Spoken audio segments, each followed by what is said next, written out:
Okay, so uh, it's Sunday, April 6th, 2025. And I got to say, there's just like this buzz, this energy here in Vijayawada. It's kind of like a feeling that something big is brewing. Something exciting is happening in Andhra Pradesh. And it's not just like a vibe. It's actually backed up by like real solid data that we've been looking at. Yeah, there's definitely a story unfolding here in AP, and it's a story of some really remarkable economic growth that we've been seeing in the recent data. We're going to unpack some of these reports and figures and try to really paint a picture of what's going on. Exactly. So what we're going to do in this deep dive is really get to the bottom of what's driving this incredible growth. What's it mean for like the everyday people living in Andhra Pradesh, and how does this like fit into, the bigger story of India's economic progress? We're going to try to avoid getting lost in, the super technical stuff and really just focus on the actual impact that these numbers have. Yeah, let's dive right in. The big headline here is the gross state domestic product, the GSDP growth. At constant prices for the last fiscal year, 2024-25, it clocked in at a pretty impressive 8.22%. And what's really interesting is that puts Andhra Pradesh right up there in second place nationally for growth, just trailing behind Tamil Nadu. Oh, that's a pretty strong showing when you think about just how massive this economy is. We're talking about a GSDP at constant prices of like a gigantic R's 88,065,013 crore. I know it's a huge number, but it really just shows you the scale of the economic activity happening here. And when you look at it in terms of current prices, it tells a slightly different but equally important story. Yeah, that's right. So at current prices, which take inflation into account, the GSDP growth shoots up to 12.02%, which gives us a total GSDP of Rs 15,093,062 crore. And this puts Andhra Pradesh in fifth place nationwide. Now, I know these numbers can seem a bit abstract, but if you compare the size of AP's economy to some entire countries, it really hits home how big this is. Okay, so let's break this down a little bit. We're looking at these figures for the fiscal year 2024-25. What's important to know about this period? What context should we keep in mind when we look at this performance? Well, something that's super relevant here is the timeline. The current government, the Telugu Desam-led alliance government under Chief Minister Nara Chandrababu Naidu, they've only been in power for less than a year, about 9 months or so. And in just that short time, there's been like a real noticeable shift, a positive shift in the state's economic trajectory. It's almost like flipping a switch and seeing things start to move forward in a really powerful way. I remember seeing something about the chief minister being laser focused on turning the state around quickly through like some really targeted policies. Yeah, and that's totally reflected in the data. The areas that have really driven this turnaround are agriculture, manufacturing, and services. There's been a real push to attract investment into sectors like IT, electronics, automobiles, and maybe most importantly, renewable energy. It's a strategy that targets multiple areas of the economy to stimulate growth. So it's not just like one single thing pushing everything forward. Yeah. It's more like a team effort with everyone contributing. Exactly. And I think it's important to recognize that this growth isn't solely down to policy. It's a testament to the hard work and the energy of the people of Andhra Pradesh. It's a collective achievement where everyone has a part to play. I love that. So let's take a closer look at the individual sectors you mentioned. Agriculture, industry, and services. Yeah. It's like they're the foundation of this economic growth in Andhra Pradesh. Let's start with agriculture. What's the story there? Well, the growth in agriculture and related sectors is really remarkable. We're looking at a 15.41% increase at current prices. But if you zoom in even further, the growth in pure agriculture is an even more impressive 22.98%, and horticulture is also doing exceptionally well with a growth rate of 21.29%. Those are some big jumps. What's fueling such a strong performance in agriculture and horticulture? Are there like specific things that have made a real difference? Right. So a few things likely contributed to this. You got to remember, we're often comparing this year's figures to the previous year. So if the agricultural sector had a tough year prior, maybe due to weather issues or specific policies, then this year's growth will naturally appear more significant. But beyond that, there's been a very deliberate focus on supporting and investing in horticulture. Andhra Pradesh has a perfect climate for growing a variety of fruits, vegetables, and flowers, and all those efforts are starting to pay off. Think about it. The mangoes, the spices, the incredible variety of produce, it's really turning into a horticultural powerhouse. I can almost taste it. Hmm. Okay, so now let's shift gears and look at the industrial sector. What's happening on that front? Well, the industrial sector is seeing steady growth at a rate of 6.41%.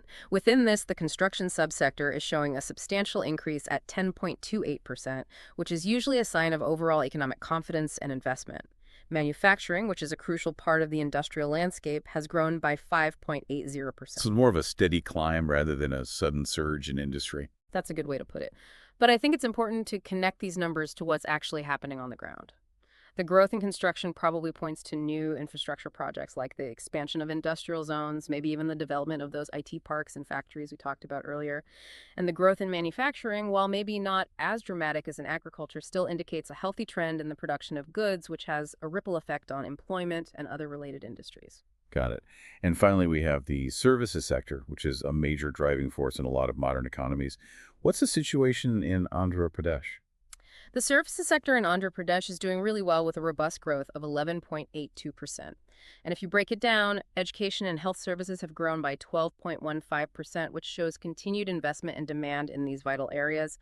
Trade hotels and restaurants have seen an 11.58% increase, which often reflects consumer spending and tourism activity. And real estate has grown by 11.22%, suggesting continued investment in property and infrastructure. Wow. So from schools and hospitals to local shops and property development, it sounds like there's a whole range of activities contributing to this growth in services. It really highlights how intertwined the different parts of the economy are and how our everyday actions have an impact on the bigger picture. Couldn't have said it better myself. Okay, so we've talked about the overall economic growth, the positive performance in different sectors, but what does this mean for the people living in Andhra Pradesh? Well, that's where per capita income or PCI comes in. And PCI is also showing a positive trend, right? It absolutely is. The per capita income has increased by a pretty significant 11.89%, reaching Rs 2,066,240. And this puts Andhra Pradesh in third place among major South Indian states when it comes to the growth rate of PCI, just behind Tamil Nadu and Karnataka. So what does this increase in PCI actually mean for like the average person living in Andhra Pradesh? How does this translate into their daily lives? Right, so per capita income basically tells us the average income earned per person in the state. And while it doesn't tell us everything about how income is distributed, a healthy growth in PCI generally means that on average, people have more money to spend than they did the year before. This could mean they have more money to cover their basic needs to invest in their future, and overall, it could lead to a better quality of life. Okay, so taking a step back, we've seen impressive overall growth, a strong performance across various sectors, and a rise in per capita income. How do all these pieces fit together, and what kind of real-world impact could someone living in Andhra Pradesh see today?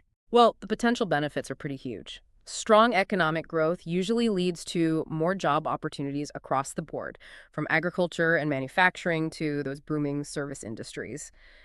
As the economy grows, there's generally a greater need for better infrastructure, like improved roads, a more reliable power supply, better transportation networks. And on top of that, the increased revenue for the state government can be used to invest in vital public services like education and healthcare. This could mean better facilities, more resources, and better access for everyone. It sounds like a really promising future for Andhra Pradesh.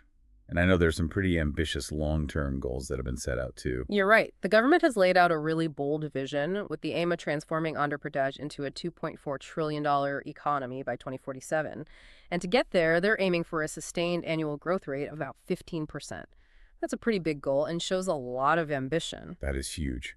What are the key strategies they're focusing on to try and achieve that kind of growth? The main strategy revolves around continuing to make strategic investments and create policies that support sectors with high growth potential, particularly in technology and green energy. There's a clear focus on making Andhra Pradesh a top destination for new industries and innovation. Like what? Can you give us some specific examples of where this focus is going? Sure. Let's take the electric vehicle sector, for example. Andhra Pradesh has the potential to become a major hub for manufacturing EVs and building the charging infrastructure that's needed. This builds on the state's existing industrial base and taps into a rapidly growing global market. And then you have renewable energy. With its location and climate, Andhra Pradesh has huge potential in this area, particularly in solar power. We're talking about everything from making solar components to setting up massive solar energy farms. It's amazing to think about how these big economic shifts might be visible in the daily lives of people in Andhra Pradesh right now. So like if our listeners in Vijayawada or anywhere else in the state today on this Sunday, April 6th, 2025, are there any signs, big or small, of this economic activity happening around them? Oh, absolutely. They might see more construction going on, new businesses popping up, maybe even more traffic in certain areas, which indicates increased business activity. And in rural areas, the effects of strong agricultural growth might be visible in the prosperity of farmers, bustling local markets, and just a general sense of economic well-being. There might even be this underlying sense of optimism and hope for the future that you pick up in conversations or see in the local news. It really does feel like Andhra Pradesh is experiencing a remarkable economic comeback, a real success story after facing various challenges. And these impressive growth figures really highlight the resilience and hard work of the people who call Andhra Pradesh home. That's such an important point. Economic growth isn't just about numbers and statistics. It's about the combined effort, the innovation, and the determination of the people who live and work there. Every single contribution matters, whether it's a farmer tending their crops or an entrepreneur launching a new business. It all plays a part in this bigger story of progress and development. So as we wrap up this deep dive, what's the main takeaway, the most important message for our listeners about Andhra Pradesh's recent economic performance? The message is clear. Andhra Pradesh is currently experiencing a period of significant and widespread economic growth. We're seeing great results across key sectors like agriculture services and a steadily growing industrial sector. The impressive GSDP growth numbers and the rising per capita income all point to this positive trend and show that the state is climbing the ranks in the national economic landscape. It's exciting to think about what the future holds for Andhra Pradesh. With this momentum and the ambitious goals they've set out, what might the state's economy look like in, say, 10 years? It's definitely something to keep an eye on and maybe even be a part of as these changes keep unfolding in our own communities and daily lives. Absolutely. That energy you mentioned feeling in Andhra Pradesh right now, it feels like the start of something truly transformative. And it raises a really interesting question. What will be the defining features of Andhra Pradesh's economy in 2035? What new opportunities and challenges will this growth bring? It's a story that's still being written, and it's going to be fascinating to see how it unfolds.